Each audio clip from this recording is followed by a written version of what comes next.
CS plus math চ্যানেলে আমরা আজকে জাভা নিয়ে ডিসকাস করব। এখানে আমরা একদম স্টার্টিং থেকে মানে বিগিনার থেকে একদম অ্যাডভান্স ইনক্লুডিং প্রজেক্ট আমরা জাভাকে স্টাডি করব। So let's start. তো ফার্স্টেই আমাদের যেটা কোয়েশ্চেন সেটা হচ্ছে জাভা কি। সো জাভা একটা প্রোগ্রামিং ল্যাঙ্গুয়েজ। অনেকেই হয়তো আমরা জানি যে প্রোগ্রামিং ল্যাঙ্গুয়েজ কি, আবার অনেকেই জানি না। তো সেক্ষেত্রে আমি তাদের জন্য সহজ করে বলি যে জাভা একটা প্রোগ্রামিং ল্যাঙ্গুয়েজ যেটার মাধ্যমে আমরা কম্পিউটারের সাথে কমিউনিকেট কোড লিখে বেশ কিছু সেট অফ ইনস্ট্রাকশন দেওয়ার পরে কম্পিউটারের সাথে কমিউনিকেট করতে, আমরা যেটা ডিরেক্টলি পারি না, কারণ কম্পিউটারের ভাষা কি জিরো আর ওয়ান। তো কম্পিউটারের ভাষা জিরো ওয়ান হওয়ার জন্য আমরা কি করি, মানে ডিরেক্টলি আমরা তো কথা বলতে পারি না। তো তার জন্য আমাদের কাছে প্রোগ্রামিং ল্যাঙ্গুয়েজ কি করে, একটা মিডল ম্যানের মতো কাজ করে। ও কি আমাদের জাভাতে যে কোডটা লিখবো সেটা মেশিন বা কম্পাইলার আমাদেরকে এখানে জিরো ওয়ানে কনভার্ট করে তারপরে আমাদের কম্পিউটারের কাছে পাঠিয়ে দেয়। তো যার ফলে আমরা যদি মানে কম্পিউটারে বোঝার জন্য জিরো ওয়ানের যে ভাষাটা বাইনারি সংখ্যা, সেটা আমাদের কাছে খুব ডিফিকাল্ট কোনো কিছু করতে। তো তার জন্য জাভা যদি আমরা ইউজ করি, যে কোনো প্রোগ্রামিং ল্যাঙ্গুয়েজ কী করে, আমরা একটা হাই লেভেল হয়, মানে এটা মোটামুটি হিউম্যান রিডেবল, মানে একটা মানুষ বুঝতে পারে যে মানে এই কোডটা যখন সে শেখে তুলনামূলক জিরো ওয়ানের থেকে অনেক সহজ হয়। তো সেক্ষেত্রে আমরা জাভাতে লেখার পরে আমরা সেটাকে জাভার যে কম্পাইলার আছে সেটা এটাকে বাইট কোড বা জিরো ওয়ানে কনভার্ট করে, তারপরে সেটা কম্পিউটার ইজিলি বুঝতে পারে। তো জাভা এখানে আমাদের যেটা হচ্ছে সেটা হচ্ছে হাই লেভেল, মানে যেটা মানুষ বুঝতে পারে, মানে অনেকটা মানুষের ভাষার সাথে মিল খায় বা অনেকটাই মানুষের ভাষার কাছাকাছি। এছাড়া হচ্ছে অবজেক্ট ওরিয়েন্টেডটা আমরা আরও যে জাভার ক্লাসগুলো আসবে তাতেই পেয়ে যাব। তো তাও আমি বলি, অবজেক্ট রিয়েল ওয়ার্ল্ডে যে কোনো কিছুই কিন্তু অবজেক্ট, তাই না? মানে একটা হসপিটাল একটা অবজেক্ট, একটা স্কুল একটা অবজেক্ট, তারপরে আমরা মানুষগুলো অবজেক্ট। কারণ মানে কম্পিউটার বা প্রোগ্রামিং ল্যাঙ্গুয়েজ ওরা প্রত্যেকটাকে অবজেক্ট হিসেবে ট্রিট করে।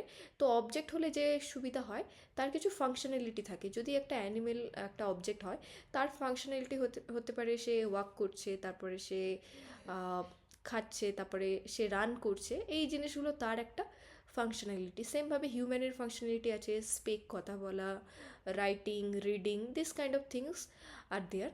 তারপরে এটা হচ্ছে প্ল্যাটফর্ম ইন্ডিপেন্ডেন্ট মানে আমাদের কাছে লিনাক্স আছে অপারেটিং সিস্টেম, তারপরে উইন্ডোজ আছে, ম্যাক ওয়েসও আছে, এছাড়াও বিভিন্ন অপারেটিং সিস্টেম আছে। তো আমাদের বেশিরভাগ প্রোগ্রামিং ল্যাঙ্গুয়েজের ক্ষেত্রে কি হতো, যে আমরা যদি সেখানে কোডটা লিখি, সেই কোডটা লিনাক্সের জন্য হলেও উইন্ডোজকে সাপোর্ট করবে না বা ম্যাক ওয়েসে সাপোর্ট করবে না, কোডের মধ্যে কিছু চেঞ্জেস করতে হতো। কিন্তু জাভা আমাদেরকে সেইটা বলে, যে write once write once and run anywhere, মানে একবার লেখো আর সব জায়গায় তুমি এটাকে রান করতে পারবে, মানে কোডের মধ্যে কোনো রকম চেঞ্জেস করতে হবে না। সেক্ষেত্রে আমাদের আরও একটু সুবিধা হলো, আমাদের টাইম সেভ হলো। কারণ আমরা যদি কোডে বারবার চেঞ্জ করি এক একটা অপারেটিং সিস্টেমের জন্য, সেটা আমাদের জন্য খুব ডিফিকাল্ট। তো জাভা কোড কী করছে, জাভা কোড বলছে তুমি আমাকে সব ধরনের আর যে অপারেটিং সিস্টেম আছে, আমাকে সব অপারেটিং সিস্টেমে আমার সেম কোডে কোনো পরিবর্তন করতে হবে না, শুধু আমাকে তার জন্য সাপোর্টিং যে এনভায়রনমেন্ট জেডিকে সেটা আমাকে ইনস্টল করে দিতে হবে। তো সেক্ষেত্রে বোঝা গেল এটা হচ্ছে platform independent high level object oriented. এটা আমাদের মূলত ডেস্কটপ, ওয়েব, মোবাইল এবং এন্টারপ্রাইজ অ্যাপ্লিকেশন বিল্ড করার জন্য আমাদের প্রচুর পরিমাণে হেল্প করে। কারণ ডেস্কটপ মানে আমরা দেখতেই পাচ্ছ যে আমরা যে ডেস্কটপে ক্লাস করি বা কম্পিউটার, সেক্ষেত্রে প্রচুর সফটওয়্যার আছে যেগুলো কিন্তু জাভার উপর বেস করেই চলে। এছাড়া ওয়েব অ্যাপ্লিকেশান, মোবাইলের ক্ষেত্রেও, ইনফ্যাক্ট ফ্রিজ, এসি, মানে বিভিন্ন জায়গায় আমরা কিন্তু জাভা ইউজ করে থাকি অ্যাজ আ প্রোগ্রামিং ল্যাঙ্গুয়েজ। কেন শিখবোর ক্ষেত্রে যেটা হচ্ছে যে আমাদের রিয়েল ওয়ার্ল্ডে প্রচুর পরিমাণে অ্যাপ্লিকেশান যেটা জাভা দিয়ে ডেভেলপ করা হচ্ছে, Java front end, back end, আরও ধীরে ধীরে তোমরা বুঝতে পারবে জাভা কী কী কাজে লাগে। এবং সফটওয়্যার ইন্ডাস্ট্রিতে এর কিন্তু প্রচুর ডিম্যান্ড আছে, যার জন্য প্রচুর জব ক্রিয়েট হচ্ছে। এছাড়া হচ্ছে যে back end development, back end মানে যেখানে আমরা ডেটা নিয়ে কাজ করি, ওয়ার্কিং উইথ ডেটা, মানে আমাদের যে ডেটাগুলো কিভাবে আসবে সেটা আমরা ডিসাইড করি হচ্ছে ব্যাক এন্ডে। তো সেই ব্যাক এন্ডও কিন্তু জাভা দ্বারা অনেক কাজ করে থাকে। যেমন হচ্ছে যে আমরা ব্যাঙ্কিং সিস্টেম যেখানে আমরা ট্রানজ্যাকশন করি, টাকা তুলি, উইথড্র করি, ডিপোজিট করি, this kind of things are performed in banking system, সেটাও কিন্তু আমরা জাভা দিয়ে তৈরি করি। এন্টারপ্রাইজ অ্যাপ্লিকেশনের ক্ষেত্রে বড় বড় যে কোম্পানিগুলো আছে তারা ইন্টারনাল এবং তাদের এক্সটার্নাল অনেক অ্যাপ্লিকেশান তারাও কিন্তু এই জাভা দিয়ে করে। এছাড়া অ্যান্ড্রয়েড অ্যাপসগুলো বেশিরভাগ ক্ষেত্রে জাভা দিয়ে করা। এছাড়াও যেটা আমাদের শেখার ক্ষেত্রে জাভা অনেক হেল্প করে সেটা হচ্ছে হিউজ কমিউনিটি, মানে জাভা বেশ একটা পুরনো ল্যাঙ্গুয়েজ এবং তার যে কমিউনিটি সাপোর্ট, মানে সেটাকে যে ডেভেলপ করতে প্রচুর মানুষের ইনভলভমেন্ট, সেটাও কিন্তু জাভা পেয়েছে এবং জাভার আছে। এছাড়া আমরা লার্নিং রিসোর্স কিন্তু জাভার অনেক বেশি বাকি ল্যাঙ্গুয়েজের তুলনায়। আমরা একটু যদি হিস্ট্রির বিষয়ে জানি যে জাভা কী, কীভাবে এলো, কে বানালো, তো সেক্ষেত্রে আমরা দেখতে পাবো যে জাভা অ্যাকচুয়ালি তৈরি হয়েছিল 1991-এ, 1991 সালে। বেশ অনেক পুরনো একটা ল্যাঙ্গুয়েজ, বুঝতেই পারছো, অনেক পুরনো সময় মানে তখন। এবং যিনি ক্রিয়েটার তিনি হচ্ছেন জেমস গসলিং। এছাড়াও বেশ কয়েকজনকে নিয়ে উনি ক্রিয়েট করেছিলেন, উনি not only the single person. তো এছাড়া ইনি যে কোম্পানিতে কাজ করতেন তখন সেটা ছিল সান মাইক্রোসিস্টেমস। তো সান মাইক্রোসিস্টেমের থাকা অবস্থায় উনি জাভা ডেভেলপ করেছিলেন। শুরুতে ওর নাম ছিল ওক। ওক একটা ট্রিয়ের মতো, মানে একটা গাছকে, ওক একটা গাছ, সেই গাছের নাম অনুযায়ী এই ল্যাঙ্গুয়েজের নাম হয়েছিল। তো তারপরে কোনো একটা সমস্যার কারণে তার নামটা পরিবর্তন হয় জাভা, যেটা এখন অবধি সেম নাম আছে, সেটা স্টার্ট হয়, মানে সেই রিনেমটা হয় 1995। সো এই ডেটটা কিন্তু খুব ইম্পর্টেন্ট তুলনামূলক, যে 1995-এ জাভারকে অ্যাকচুয়ালি জাভা হিসেবে পাওয়া যায়। তার আগেও যে জাভা ছিল সেটা ছিল ওক নামে, ওক একটা ট্রিয়ের নাম। এরপরে পরবর্তী সময় এই জাভা কিন্তু ওরাকেল কর্পোরেশনের দ্বারা অ্যাকোয়ার্ড হয়ে যায়, মানে জাভা এখন ওরাকেলের আন্ডারে চলে এসছে। এখন আমরা জানবো যে জাভার রিয়েল লাইফ ইউজ কেস কী। অ্যাপ্লিকেশন হচ্ছে ডেস্কটপ অ্যাপ্লিকেশন, যেমন আইডিই মানে ইন্টিগ্রেটেড ডেভেলপমেন্ট এনভায়রনমেন্টস, যেগুলোতে আমরা কোড লিখতে পারি। মানে জাভা ইউজ করে প্রচুর আইডিইস বা ডেস্কটপ অ্যাপ্লিকেশন বানানো হয়েছে। এছাড়া হচ্ছে ওয়েব অ্যাপ্লিকেশনস। ওয়েব অ্যাপ্লিকেশনসের মূলত আমরা যেটা করি ব্যাক এন্ড সার্ভার, অ্যান্ড্রয়েড অ্যাপ্লিকেশনেও আমরা জাভা দিয়ে অনেক কিছু ডেভেলপ করে থাকি। এছাড়া banking, finance, e commerce websites, এছাড়া গেমস, মাইনক্রাফট গেমটা হচ্ছে অ্যাকচুয়ালি জাভা দিয়ে বানানো, এটা হয়তো অনেকে জানতো না। এরপরে চলে আসি যে জাভার যে বড় বড় কোম্পানিতে ইউজ হয় সেটার মধ্যে বেশ কয়েকটা কোম্পানির নাম লিখেছে। অনেক কোম্পানি এছাড়াও প্রচুর কোম্পানি জাভা ইউজ করে। তার মধ্যে এক নম্বর হচ্ছে গুগল, অ্যামাজন, নেটফ্লিক্স। এর কোনো অর্ডার নেই, বাট জাস্ট একটা, ওই জন্য আমি বুলেট পয়েন্ট দিয়ে লিখেছি বোঝানোর জন্য, যে গুগলের মতো বড় কোম্পানি, অ্যামাজন, নেটফ্লিক্স, উবার, তারপরে ব্যাঙ্কস অ্যান্ড গভর্নমেন্ট সিস্টেমও কিন্তু জাভার উপর নির্ভর করে, কারণ জাভা বেশ ট্রাস্টওয়ার্দি। এখন আমরা জানবো যে ফিচার্স অফ জাভা কেন এতটা ভালো, বা জাভাতে কী কী আছে যেটা জাভাকে এত বেশি মজবুত বানিয়ে ফেলে। তো তার মধ্যে এক নম্বর হচ্ছে সিম্পল। মানে জাভা অনেক বেশি সিম্পল, মানে একটা ল্যাঙ্গুয়েজ হতে পারে যে খুব বেশি কমপ্লিকেটেড না, মানে অনেকটাই সিম্পল তুলনামূলক। মানে আমরা যদি দেখি বাকি ল্যাঙ্গুয়েজের তুলনায় জাভা কিন্তু বেশ সিম্পল। সি এর তুলনায় জাভা, মানে সি ল্যাঙ্গুয়েজের একটু কাছাকাছি জাভাটা। পাইথন, যেমন পাইথনের সিনট্যাক্স আবার অনেক বেশি সহজ, মানে as a beginner friendly, but জাভার ক্ষেত্রে সেটা নয়। কিন্তু জাভা যদি আমরা একবার শিখি তো ওটা বেশ একটা এন্টারপ্রাইজ লেভেলে বেশ বড় বড় অ্যাপ্লিকেশন বানানোর জন্য কিন্তু জাভা খুবই ইউজফুল, খুবই খুবই ইউজফুল।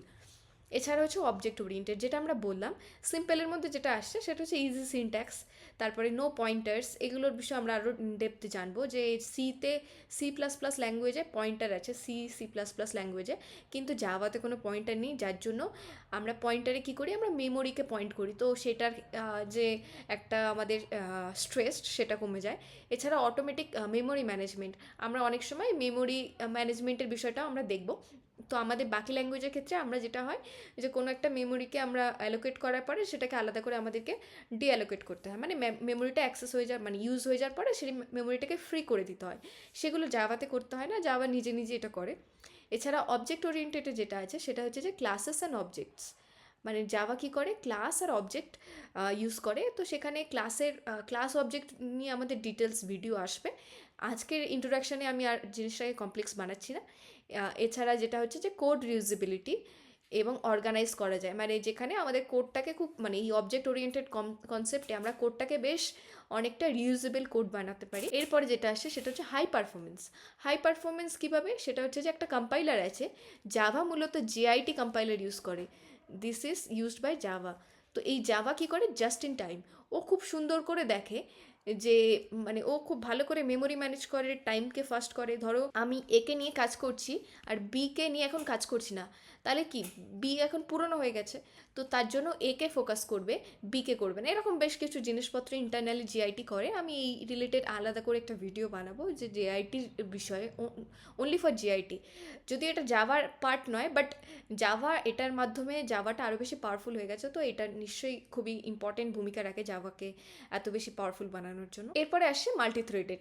মাল্টিথ্রেডেড হচ্ছে মানে আমরা যে কোনো কাজ একই সাথে দুটো কাজ সাইমেন্টেনিয়াসলি যদি মাল্টিপল টাস্ক সেম একই সাথে যদি করলে এইভাবে করে মাল্টিপল কাজ প্যারালালি যদি হয়, সেটা কিন্তু আমরা তখন মাল্টিথ্রেড বলি। আর জাভা এটা খুব সুন্দর করে করতে পারে বাকি ল্যাঙ্গুয়েজের তুলনায়, এই জন্য জাভা বেশ মানে কনসিডারেবল। এছাড়া যেটা আসছে সেটা হচ্ছে প্ল্যাটফর্ম ইন্ডিপেন্ডেন্ট, যেটা আমি অলরেডি বলেছি যে জেভিএম যেটা আছে, জেভিএম জেডিকের মধ্যে থাকে।